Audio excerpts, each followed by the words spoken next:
Hello, I'm Andrew Dyer, and welcome to another edition of the Roundball Report, the only show in the area dedicated to highlighting the excellence of the high school, college, and professional basketball teams which play in the Washington metropolitan area. And unfortunately, neither my co-hosts Nikki Lewis nor Kelsey Nelson can be here tonight, but the ladies will return as soon as the schedule permits. We're going to get things started tonight is we're going to spotlight the Parkdale Lady Panthers, who've gotten off to an 8-2 start in their quest to try to seek a 4A Maryland's 4A state championship. And here with us are head coach Lawrence Watson, a couple of his assistant coaches, and three of his players. Lawrence, welcome to the Roundball Report. Thank you. Thank you for having us. Now, it's a pleasure. You said this is your 6th year of your program, and talk about the process that you've gone through to build the program to the point where it is now. Well, the key to a good program is basically putting a blueprint together. It basically starts with the coaching staff. I put together a great coaching staff, I think, which is a great coaching staff, one of the best in the area. Each one of us bring different attributes to the program. Mm-hmm. And we can meet some of the coaches with you. We start with the coaches. I'm Coach Diane Calhoun. I'm the assistant coach. I started the coaching with Coach Watson for 6 years. All right. And Coach? I'm Coach Barry Brogsdale. I'm the guards and skills coach. And I'm going into my 4th year with Parkdale High School. And we've got 3 of the young ladies here. Hi, my name is Naima Opinion. I'm a senior, known as Nemo. I'm a forward and a center. Hello, my name is Reagan Johnson. I'm a junior and I'm a guard/forward. Hello, my name is Drew Calhoun. I'm a junior and I'm a guard. Great job. They executed just like coming out of the huddle, Coach. That's what we do. Talk about the experiences that you've had so far this season, especially the Title IX tournament. That had to be a great experience for the young ladies. It was a great experience for the young ladies. We had an opportunity to play William Fleming, which was our first game in Title IX, in which we were actually down 21-7. Mm-hmm. We fought all the way back. And the girls showed a lot of good resilience coming back, and we actually went up by 3 points, and actually ended up losing it 61-60. Wow! So it was a great game. And that was one of the better teams in the country, right? Pretty much. Mm-hmm. Yes. Mm-hmm. So, young lady, talk about your experience playing in the Title IX. How was that for you? Well, playing in Title IX was actually a great experience. It was good competition. And it actually was a real good competition because I played against 2 post players that were like really good, and it actually helped. It actually showed that I can play against people as good as. And that's great. And that's great. And that's when you're building a schedule. That has to be one of the things you're looking for as you're really trying to make your landscape in the Maryland 4A. Yeah, it's very much so. As Nemo basically stated, they had one young lady that was actually going to Georgia. So she basically outplayed both their bigs, and she had 18 points, 21 rebounds. So she really did a great job. And it's a host of college scouts at that game. Oh, definitely. There's a lot of them. Mm-hmm. Definitely. And talk about where you're at in the process of trying to build the season, because you have preseason goals, early season goals, late season goals. Where are your ladies at in the progress of trying to achieve your ultimate goal this year? Right now we're about a quarter of a way where we need to be. We still got a lot of work to do.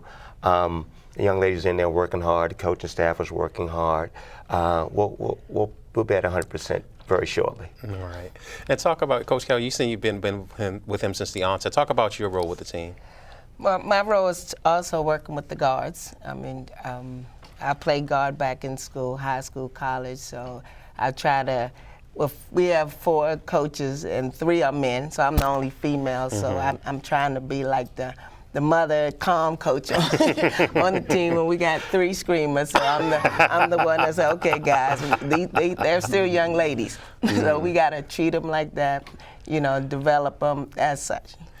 And Barry, this is your latest endeavor. We've had you on the show from before with your Men with Vision venture. So what's it been like for you to work with these young ladies? Surprisingly, it's been great. When Coach Watson first gave me the call about coaching the girls, I said, I don't know, dealing with girls, coaching their youth for so long with the guys. But it's been very enjoyable. Most of the girls, they seem to really tune in, zoom in, and they pay attention to detail. And our motto is we teach, instruct, and we motivate so we can put the girls in position to be coached. So we are keeping that philosophy. We are building, and good results are happening. Right, without a doubt. So talk about how you've been feeling about the season so far. Well, the season so far, we had our ups and downs, but now we're getting through the main heart of our season. So we're just trying to work really hard so we don't take no more of the losses. And can we get your thoughts about how things have been going so far?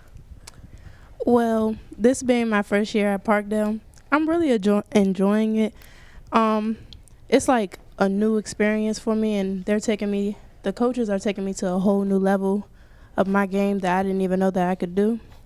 And it's great. It's like college coaches more interested in me more. It's wonderful. And that's what it's about. And talk about, for those interested in your program, Lawrence, talk about the academic opportunities there and about how you fit that holistically into your overall basketball program. Well, what we try to do, as I stated, part of our blueprint is, in fact, like I said before, the coaching staff, but education plays the key part for these young ladies. And a lot of our young ladies, we have a 2-hour mandatory study hall that they have to go through regardless whether they like it or not. So it's mandatory. So I'm I'm an educator, I'm a developer, and I want to make sure that these young ladies are prepared for the next level of college and society itself. And talk about some of the accomplishments of the young ladies here and some of them that aren't here tonight about what they've been able to accomplish on and off the court. Okay, well, basically, Naimo Nemo has been offered from Longwood University last year as a junior. Brielle Palmer, who's not here, who's our point guard, explosive point guard, she's also been offered at Longwood University. Drew has GW interested in her. And her mom could tell you a little bit more about who else is interested, along with Reagan has now Yale interested in and possibly Brown. That's awesome. So we have some great universities that's all interested in outstanding girls. academic institutions. That's correct. So you fielding the calls for your baby girl? No, not really. I'm letting her decide what she wants to do. I mean, I've been through it. I want her to feel the same type of experience. What's it like playing for your mom? It's not as bad as I thought it would be because all my life my parents they've been coaching me. So when my mom started coaching me, it was a different experience. But I like having someone that has my back. And what's it like playing for Coach Watson when he gets a little excited sometimes? It's interesting, but the coaches I had before, they were no different, so I know how to deal with it. Right. So what do you have on the upcoming schedule? You said you had a tough match against Flowers. What's your upcoming schedule so fans can come and check you guys out? We actually have Siouxland tomorrow night at 5:30 at Parkdale High School. It's a doubleheader. Girls playing first, boys playing at 7:30. Then we go on to Northwestern on Friday to play them, and then next week we get into really the meat of our season. We end up playing, I believe it's Wise, if I'm not mistaken. Okay. We play Wise next Tuesday. Okay. Okay, and then Then the following week, Roosevelt. Roosevelt. So really ratchets up. we're gearing up. We're gearing up. And also, we just were supposed to actually play National Christian. Got a call from them today. Hopefully, we'll see. Okay. We'll see what we can do to reschedule that public versus private game. Well, that would be awesome. That would be awesome. So we got a few seconds left. What lasting image would you like to folks interested in your program to learn about the Parkdale Lady Panthers?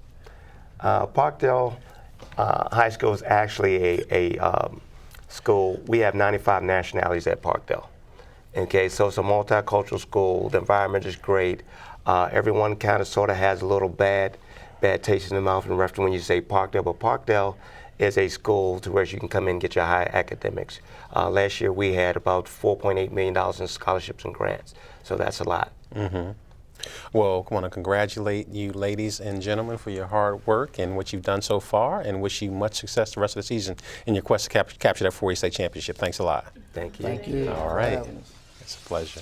I'm going to go to a break right now, and when we turn the page on the other side, we're going to present you with a special feature on the Wizards' recent contest against the Minnesota Timberwolves, and we'll recap the week for the Wizards and the rest of the NBA with Jimmy Fly Hellman. So stay with us.